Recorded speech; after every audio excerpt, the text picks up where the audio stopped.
Hello, and welcome to the podcast series on listening strategies for French immersion students, produced by the faculty at the Official Languages and Bilingualism Institute of the University of Ottawa. This podcast is part of a series to help you improve your listening strategies and to provide practical hints on note-taking in the context of academic courses in your second language. Podcast 5, Advice and Good Practices for Note-Taking. This podcast will present some advice for effective note-taking. You'll learn or review some of the many different strategies to help you take more effective notes.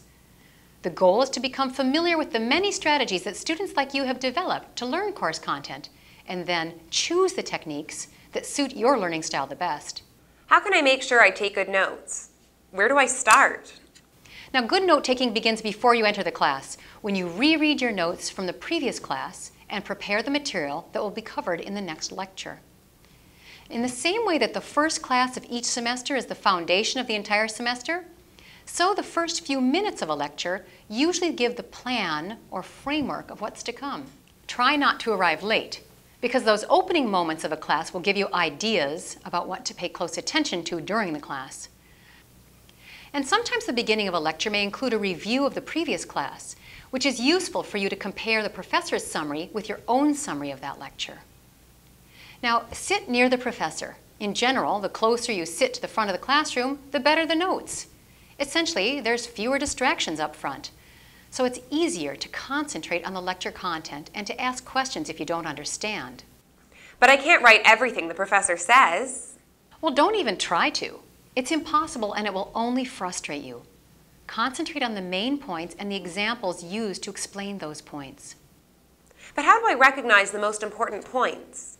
Well, when the professor returns again and again to the same idea, you can be pretty sure that's a key point. Usually, the more time a professor spends on a point, the more important it is. And of course, whatever's written on the board or is shown on the screen is probably important too. The professor will often repeat or reformulate the same point in different ways. Now, it's probably not necessary to write down every example the professor mentions. Instead, try to articulate in your own words the important points and the meaning of what the professor tries to communicate. You might not understand the point with the first example, but maybe with the second example you will. Try to focus on the point being communicated and write that down. Now, be aware that there's different teaching styles. Some professors don't repeat very much. Some of them just read from their notes. When you encounter a professor who likes to repeat a point using different examples, you should be able to recognize this and adjust your note-taking to accommodate it. What if I still can't keep up with the lecture? In that case, leave blank spaces to be filled in later. Just don't give up if the professor goes too quickly. Incomplete notes are better than none. Also, summaries at the end of the class often contain the main points in a condensed format. So rather than starting to pack up because it's close to the end of the class, pay special attention to those summaries. They'll help you synthesize your notes. Any tips on how to write faster? Use common abbreviations or symbols, or develop your own. For example, the equal sign could mean equals, a capital E or an X or colon could indicate an example, and the letters D, E, F could show you that it was a definition. What's the best way to take notes on paper? Now, if you take your notes on paper, try to write neatly. If you're a messy writer, make sure you tidy up your writing for your notes. Use lined paper and leave a blank space between the written lines. Don't be cheap and try to save paper. Leave wide margins and space your notes out so that they'll be easier to read from and study. And try to write on only one side of the page. You can use the blank side of the page to write notes you've taken from your textbook or things you may have forgotten to write down or some things you learned while studying. And use one binder for each subject, preferably a ring binder, so it's easy to add pages and include handouts. Don't use spiral-bound notebooks because you can't insert the class handouts. Now, if you use your laptop to take notes, listen to the podcast on new technology for note-taking for some more tips. What should I do with my notes after class?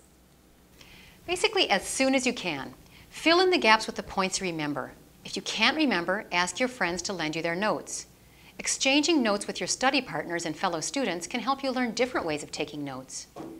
And you can check whether you both judge the same points to be important. Doing this also validates your ability to take notes and may make you realize that you're a better note taker than you thought you were. To conclude, in this podcast, you've learned some great practices for effective note-taking. Again, it's going to be up to you to find out which of these techniques work best for you and to implement the most useful ones. Thank you for listening to this podcast on effective listening strategies, brought to you by the faculty at the Official Languages and Bilingualism Institute of the University of Ottawa.